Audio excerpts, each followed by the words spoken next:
Today, I want to talk to you about Thomas Aquinas' 5 ways to argue for God's existence. And I hesitate to do this because I feel as if I am not as much of an expert as I should be on these things, and that there are many people in the world who probably could explain this way better than I could. But I also thought that it's been helpful for my students sometimes to hear at least my interpretation of the 5 ways. And so hopefully it'll be of some use also to you. So what I'm going to do is talk about the column cosmological argument, just very briefly. Review it so that we can see the difference between the column cosmological argument and Aquinas' 5 ways.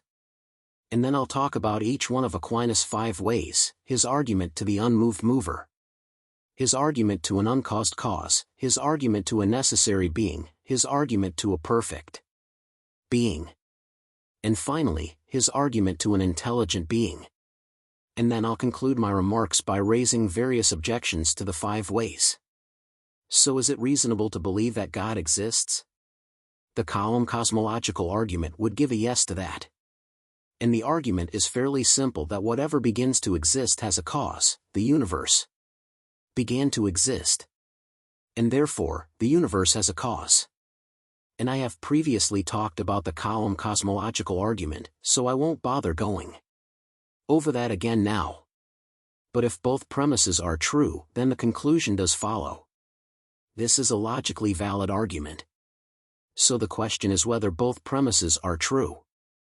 And I gave elsewhere again different reasons for thinking that both premises are true. But Thomas Aquinas disagreed with this argument. He thought that the minor premise that the universe began to exist was a premise that we couldn't know through philosophy to be true. In the science of Thomas Aquinas' day, there was no scientific evidence in the 13th century that the universe began to exist. So maybe today Aquinas would have a different view, but certainly historically the real Thomas Aquinas in the 13th century would not have affirmed that the universe began to exist as something true and known philosophically. Now we did believe it, but that was a matter not of philosophy, but rather of theology. In any case, he would not have held that the minor premise could be shown to be true through reason. And so we too today can ask, well, what if contemporary science is wrong? And what if all of a sudden they begin to believe that the universe is eternal? If we reject that minor premise that the universe had a beginning, how, or could rather we understand that God exists, would it still be reasonable to think that God exists? Well, Aquinas' answer is yes, it would be reasonable. And here's why he thinks that. Even though Aquinas rejects the column cosmological argument, he thinks that there's good reasons to think that there has to be a supreme being. And he argues that there are 5 ways to know this. You could think of the 5 ways as 5 different bits of evidence that all point to the identity of a particular person as the one who did the killing. So you might say, first of all, we have the evidence of the bullet fragments that are collected that are exactly the same as the gun owned by this individual. And secondly, you might say we have the footprints going from the scene of the crime, and those footprints are exactly the same size as the individual in question. And thirdly, maybe we can say we see a witness who saw a person exactly at the description of this individual who was at the scene of the crime running away. And fourth, maybe we have evidence from this person's diary entries that they said in their diary that they killed this person. And maybe fifth, we have a videotape that shows someone looking exactly similar to the person in question entering the scene of the crime and then leaving the scene of the crime at just the right time. So you can imagine that a prosecuting attorney would say, look, we've got 5 different lines of evidence that all point to this individual as the one who did the killing. Aquinas has a similar view in that he thinks that there is at least 5 different ways in which we could come to the conclusion that God exists. So let's take a look at those and see whether you agree with them or disagree. We'll take a look. The 5 ways of Aquinas are: first, the argument for the unmoved mover from change. Secondly, the argument to an uncaused cause that makes use of the principle of causality. Third, an argument that concludes to a necessary being, and this makes use of a distinction between necessity and contingency. Fourth, Aquinas argues from the grades of perfection that there has to be a perfect being. And finally, Aquinas appeals to the order in the universe in order to conclude that there has to be some kind of intelligent being who is ordering the universe. So let's take a look at these each one in turn. I need to start off talking about the second way because I think in some ways it's easier to understand. So we can break down the second way in the following premises, and then I'll go over each of these premises. First, there are things that are caused. Everything caused is caused by another. Either there is an infinite regress in causes or there is an uncaused cause. There cannot be an infinite regress in causes. Therefore there is an uncaused cause which Aquinas calls God. So let's break down this second way and think a little bit more about it. There are things that are caused. Think about this baby. A baby is a being that is caused. A baby is caused by her mother and her father. And there are many other things that are caused, of course. You and I are both caused. Phones are caused. Cars are caused. Trees are caused. Really, everything we see and hear are things that are caused. So this premise is not really that controversial. This is something that's quite obvious, that there are things that are caused. Everything caused is caused by another. So we take the baby again, the baby is caused by something else. Then you might say, well, couldn't the baby just cause herself to come into existence? Well, that's not going to work. And the reason it doesn't work is that if something does not exist, then that thing cannot do anything. So think of something that does not exist. So I'm guessing that you're not a great-great-grandparent. So your great-great-granddaughter does not exist.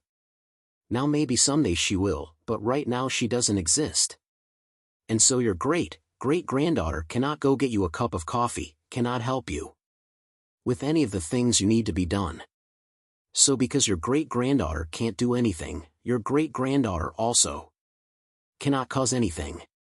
She can't cause the dishes to be unloaded from the dishwasher. And if your great-granddaughter cannot cause anything, well, then your great-granddaughter cannot cause herself. So something that is caused is requiring something else outside of it to cause it. Everything caused is caused by another. Now Aquinas relies on a distinction that we have to clarify between two different kinds of causes. The two different kinds of causes are paracitans causes and parese causes. So if we think about dominoes that are all lined up, right? The first domino hits the second one, and that hits the third one, and that hits the fourth one, and that hits the fifth one, and so on and so forth on down the line. That's an example of paracitans causality. By contrast, if we think of a train, we have the locomotive that pulls the train behind it or the car behind it, and then that car in turn pulls the car behind it, and that car pulls the car behind it. But if the locomotive stops pulling and stops entirely, well, then all the rest of the trains all the rest of the cars that make up the train, also were going to stop. So human generation is a great example of paracitans causality, right? The baby is caused by the dad, who in turn is caused by his dad, who in turn is caused by his dad, who's in turn caused by his dad. So the baby, you might say in the paracitans order of causality, is caused by a number of people, including the great-great-grandfather. Now in a paracitans order of causality, you can remove one of the prior causes and the posterior causes continue to exist. So what I mean is great-grandfather can die, but the father can still be alive. Right? The grandfather can die, but the baby is still alive. So you can remove a paracitans cause and the subsequent causes can just continue to exist. By contrast, in a parese order of causality, if you remove one of the causes, all the subsequent causes that depend on that cause also are suppressed. So an example of that might be a glass of, or a bottle of water. So the water is getting caused to be where it is by the plastic bottle. The plastic bottle is getting caused to be where it is by the wooden table. The wooden table is caused to be where it is by the floor. So if you had a trapdoor floor and the floor just disappeared, well, that would cause the table to no longer hold up the plastic bottle, and then it would cause the water in the plastic bottle to be moved and changed. So in a Pareto order of causality, all the subsequent causes depend upon the prior causes. So let's think about a plant that's hanging from a ceiling. Would this be an example of a Pareto or Parakhedon's chain of causality?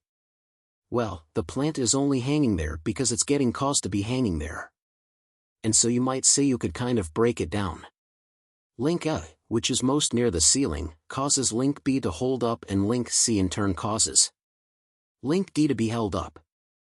And that is all related to the plant, holding up the plant. So this is, you might say, an example of asymmetry. That is to say, the plant depends on C, D, B, and A, but A doesn't depend on B or C or D or the plant. In other words, A can still do what it's doing even if the plant is removed. Whatever causal power, say, B has is derived from A, whatever causal power D has is derived from B. So in an essentially ordered series, in an essentially ordered Pareto series, the subsequent causes only have power in virtue of their preceding causes. So what this means is that all those causes are instrumental. The subsequent causes are the cause B is instrumental to cause C working, and cause C is instrumental to D working.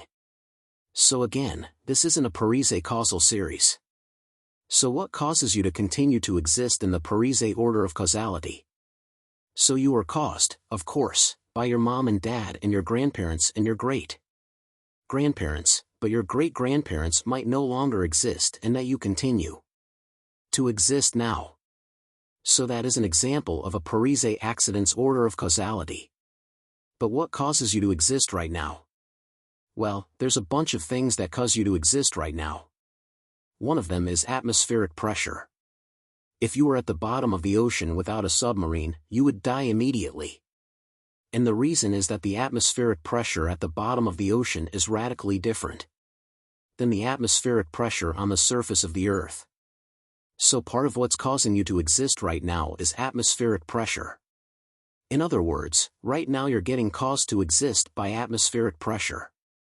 And atmospheric pressure is also something that is getting caused. So what causes atmospheric pressure? Well, temperature causes atmospheric pressure to change. And so if the temperature were radically different than it was, that would change the atmospheric pressure, and that would change you and maybe even kill you. So if we were on the surface of the sun, of course, we could not continue to exist. If we were in an absolutely freezing condition without, coats and such, we also would cease to exist. So we are getting caused by atmospheric pressure, and atmospheric pressure in turn is getting caused by temperature. So we have, in other words, an essentially ordered per se causal series. Now if there were only intermediate and derivative causes, then there would be no source from which all the causal powers of the intermediate causes could be derived. But then the derivative cause would not be able to cause anything. But the derivative causes certainly can cause things. In other words, the derivative causes like atmospheric pressure and like temperature can, in fact, cause things like us to continue to exist. So there cannot only be derivative causes, or to put it differently, there cannot be only caused causes. There must be, in other words, an uncaused cause. So you can think about it in terms of sharing a pizza. When things are getting caused, they are receiving something from someone else. So if you are in a class and someone brings a pizza, then the person next to you might hand you the pizza and cause you to get it. And then you in turn can cause someone else to get a pizza by handing down the pizza down the line. But somebody has to bring the pizza to the classroom in order for that sharing to occur. And in order for there to be caused causes, something has to be the first cause, that is enabling the whole series of per se causes to continue to exist. So there cannot be an infinite regress in causes. A cause is either itself uncaused or itself also getting caused. If a cause is itself caused, well then we have not yet explained what caused the cause. That is, if we are trying to figure out why human beings, like they are caused being, continue to exist. And then we appeal to atmospheric pressure, which is another cause being, we are simply restating the problem at a different level. Thus, a sufficient explanation demands an uncaused cause. So what do you think of this argument? Do you agree with the premises of the second way? It seems very, very hard to deny that there are some things that are getting caused. And everything that is getting caused is caused by another. Nothing can cause itself to exist. And either there is an infinite regress in causes or there is an uncaused cause. But as we saw, there cannot be an infinite regress in the order of per se causality. Because in an order of per se causality, all the subsequent causes depend on ultimately a first cause to have any causal power. So there is an uncaused cause, which Aquinas calls God. Now let's take a look at a great objection to this argument from Bertrand Russell. Here's what Bertrand Russell said. If every cause has itself a further cause, one cannot in the same breath go on to say that there is none cause that has no further cause. So in other words, who caused the uncaused cause? If everything has a cause, well then God has a cause. So this is a classic objection to the second way. If everything has a cause, well, what caused God? But no, Thomas does not say everything has a cause. He also does not say every cause has itself a further cause. But Thomas claims everything caused is caused by another. So who caused God? Well, that question seems to make sense, right? You can say it and people might understand what you mean, who caused God? But I think when we think about this question a little bit more carefully, it's pretty clear that this question actually does not make sense. It's a nonsense question. Like, how much does the number 4 weigh? Well, the number 4 doesn't have any weight. And so there is no answer to how much does the number 4 weigh. Even if atheism is correct, there is no answer to the question who caused God. Because if atheism is right, there is no one who caused God. Some questions have no answer, like who is the father of Santa Claus? Or presumably, where did you bury your mother alive? You didn't bury your mother alive. So there's no answer to that question. The question, in other words, presupposes a premise that is disputable. The questions like this have a false implicit supposition, in other words. So whether atheism is true or atheism is true, the question who made God is a question with an implicit false presupposition. So let's take a look now at the first way. The first way is whatever is moved by another. There cannot be an infinite regress in movers. Therefore there must be a first mover, which is called God. So let me break this first way down for you a little bit more. The first way, as Aquinas explicates it, talks about act and potency. And these terms might be illustrated by means of boiling water. So if the water is boiling, you might say the water is actually boiling. But it has the potency for being lukewarm. And as the boiling water cools off, that potency that it has for being lukewarm becomes actualized. So if we're talking about change, change is a combination of act and potency. Thomas talked about change as the act of a being in potency insofar as it is in potency. In other words, when we have motion or change, what we have is an actualization of a potency. So imagine a woman running down a path at the beginning of the path. She is in potency to being halfway down the path. And then once she gets halfway down the path, she's actually halfway down the path. And then she has this new potency of maybe returning back to the beginning point. So what motion is the in-between state where you're not yet fully actualized. There's no motion there. And you're not merely potential. There's no motion there. But rather you're in between. You're in between point A and point B. You're in between the beginning of the path and the end of the path. You're in between, say, the lukewarm water and the boiling water. Now the same distinction we made before, we can appeal to again, the distinction between par accidens and per se. So in a series of per se movers, everything is moved by the prior mover. So Thomas's example is a hand that moves a stick that moves a rock. So the hand needs to be moving the stick, which in turn needs to be moving the rock. But if you get rid of the hand or you get rid of the stick, then the rock doesn't move. So that's an example of per se movers, or in the case of a locomotive, right, the very beginning of the locomotive pulls the subsequent cars of the train. And if the locomotive stops, deaden it tracks, while the subsequent chains and the subsequent cars in the train also stop. Now an objection to Thomas's view about the unmoved mover is, look, if everything moves, well then what moves God? But Aquinas of course does not say that everything is in motion. He just says that some things are in motion. And this is very hard to deny, right? There are some things that are motion like cars and airplanes and all kinds of things. Nor does Aquinas say that everything is moved by something else, but only that whatever is in motion is moved by something else. Hence it will not do to ask, doesn't that mean that God must be in motion, or what moves God? Again, Aquinas is not claiming that everything is moved. And so God could not be included in that category. In fact, there is nothing in Aquinas' premises that implies that God would have to be changing, like everything else, or that he must be moved by something else. So what do you guys think of this first way, right? Whatever is moved by another. There cannot be an infinite regress in movers. Therefore there must be a first mover which is called God. The first way and the second way are similar in some respects. The first way is concerned to explain why things undergo change.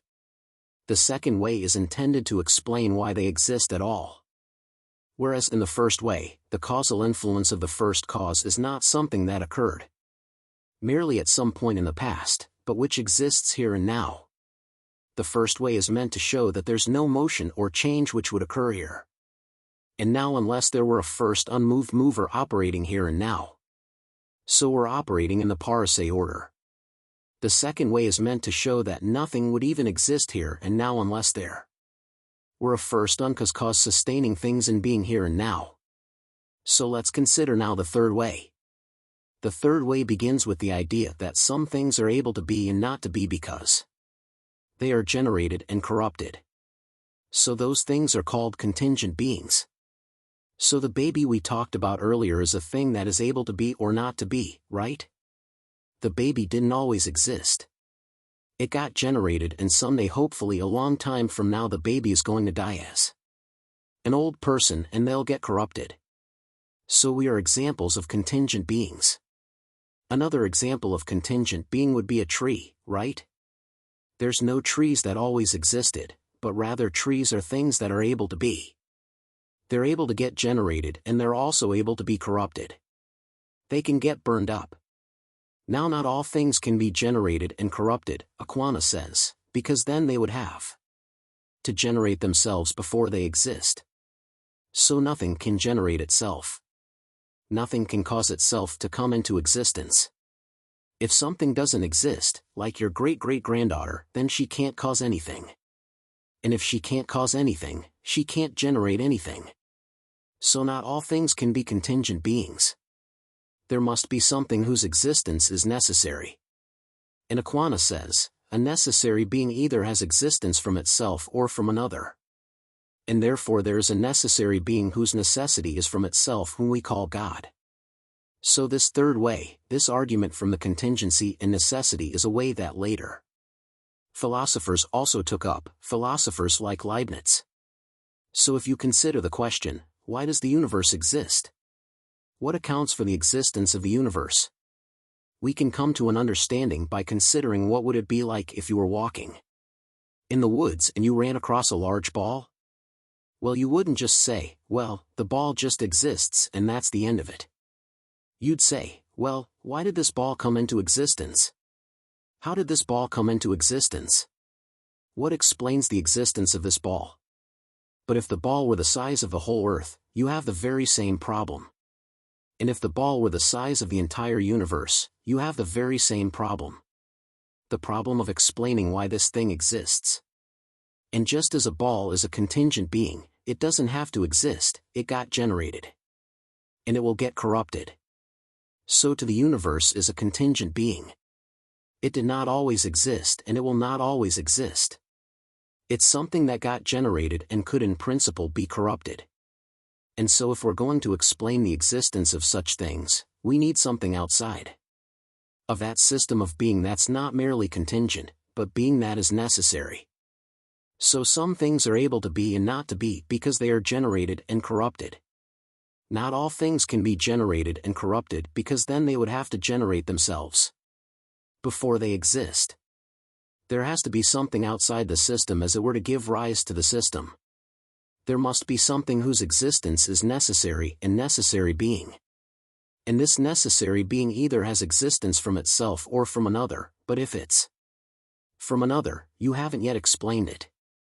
And so there has to be a necessary being whose necessity is from itself, whom we call God. Let me quickly go over the fourth way and the fifth way. The fourth way is the proof from the grades of perfection of beings.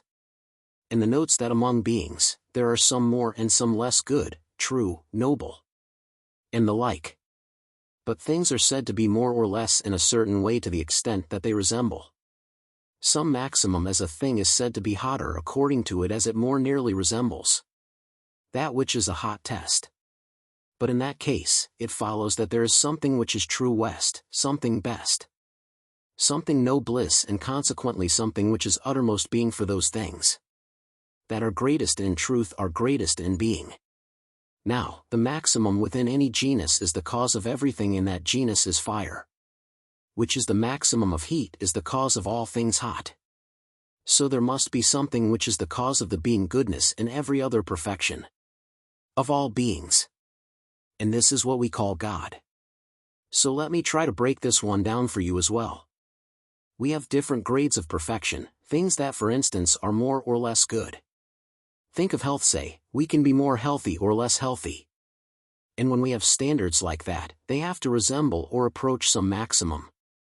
And the maximum in a way is the exemplary cause of the thing in question. So some philosophers have recast this fourth way, I think in a new way, called the moral argument for God's existence. If God does not exist, objective morals and values do not exist, but objective morals and values do exist and therefore God exists. Let's break this down. The idea of objective morals and values are things that are really right or really wrong, independently of our subjectivity. Not just the way we feel or our taste or our preference, but in fact, really good or really bad, really right or really wrong. But if God doesn't exist, there doesn't seem to be any stable standard for judgment about what is really right or what is really wrong. And this is interestingly a principle that is also endorsed by atheists like Jean-Paul Sartre. And then as he said, that if God does not exist, then all things are permissible. And so that's just another way of putting the premise of the moral argument. If God does not exist, objective morals and values do not exist. Now do objective morals and values exist?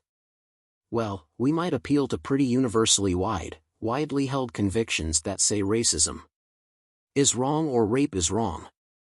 If you believe those statements, not just that it's your preference or your taste, but that, objectively speaking, those things are wrong, well, then you do hold that objective morals and values do exist. Finally, let's talk for a moment about the fifth way. Things with lack intelligence, such as natural bodies, act for an end. And this is evident from their acting always or nearly always in the same way, so as to obtain the best result. From this, it's plain that they act not fortuitously but designably, Aquinas says. But whatever lacks intelligence can only act for an end if it's directed by something which has intelligence, as the arrow is shot to its mark by the archer. So therefore, some intelligent being exists by whom all natural things are directed to their end, and this being we call God. So let's break this one down to a little bit so we can maybe understand it a little more clearly. Think about paper burning. Paper burns at Fahrenheit 451. And this is something that paper does regularly automatically. It's not as if paper sometimes turns to ice at Fahrenheit 451 and sometimes turns to rubber at Fahrenheit 451, but rather that paper catches fire at Fahrenheit 451. So in other words, you might say there's an orderly process in terms of how fire and paper interact at a certain temperature. Likewise, think of all the truths of physics and chemistry, right? In physics, force equals mass times acceleration. In chemistry, you can mix up certain chemicals and you get the same result over and over. And over and over again. There is, in other words, an order in nature. Nature is not just random stuff happening. It's not just unpredictability, but rather nature shows an order. And if nature has an order, then nature must be ordered by some sort of power. But only an intelligent power can order something. When you think about the books in the library, if you went into a library and somebody said, "Oh, all the books in the shelves, they just happen to, as a big earthquake and an explosion at a book factory and all the books just landed on the shelves in this Dewey Decimal order." Well, that's absurd, right? If there's an order there, the order is placed there by an intelligence that orders it. But we do have an order in nature. And this is much more clear in our own day than it was in Aquinas' day. We know now much better than we Aquinas did in his day how nature is filled with order. And not just nature in living things, but rather also nature in terms of non-living. Things like paper and fire and ice and water, etc. So Euclid said, the laws of nature are but the mathematical thoughts of God. And that intuition, I think, is behind Aquinas' fifth way. There is an order in natural processes, even a simple physical phenomena like the attraction between two particles would suffice for his purposes. And when we include non-organic processes, these are not subject to the survival of the fittest or any kind of Darwinian explanation since they're not alive. What Thomas is saying is rather that it's impossible that every apparent causal regularity can be attributed to chance. And even chance itself presupposes a causal regularity. So this fifth way sometimes is recast by contemporary philosophers in terms of what's called the fine-tuning argument, that life in the universe would be impossible unless many of the different parameters such as gravity were fine-tuned to make life possible. And this fine-tuning cannot be accounted for by necessity. There's no necessity that the universe has to have gravity of a certain degree. And chance also does not account for it. And so we're left with the fine-tuning of the universe being best explained by means of design. Now let me conclude today by objections to the 5 ways. No objection is polytheism. You may say to a point of look, maybe you're right. Maybe there has to be an uncaused cause. But why does there have to be one uncaused cause? After all, the baby was caused not just by her mother, but also by her father. And so maybe there are 2 uncaused causes, or 3, or 37. Moreover, why in the world should we think that the uncaused cause is exactly the same being as the unmoved mover? And why should we think that the unmoved mover is exactly the same being as the necessary being? And why should we think that the necessary being is also the same as the greatest good? And why in the world should we think that the greatest good is the same as the intelligence that orders the universe? So Coinage's 5 ways seem to prove too much. They prove not that there is one God, but they prove polytheism. Another classic objection to Aquinas' 5 ways is that what he's done at best is prove the existence of the God of the philosophers. But most people care not about that, but about the God of Abraham, a God who knows us, a God who loves us, a God who interacts with us, a God who is able to care for us, and to be someone we could pray to. But the uncaused cause seems very different than the God of Abraham. An unmoved mover seems very much unlike the God of Moses. And so even if Aquinas were right, they proved some kind of God, it seems like at best a kind of force in the universe that's very different from the God of Abraham, the God of the Bible. And finally, if God really exists, how do we explain evil? I mean, if God is all-powerful, he'd be able to get rid of all evil. If God is all good, he'd want to get rid of all evil. But clearly there is evil in the world. And so some people reject Aquinas' ideas about God because of the problem of evil. So this brings us to the end of today's discussion. Next time, we will continue our looking at Aquinas and see how he understands who God is. And we will talk about that next time.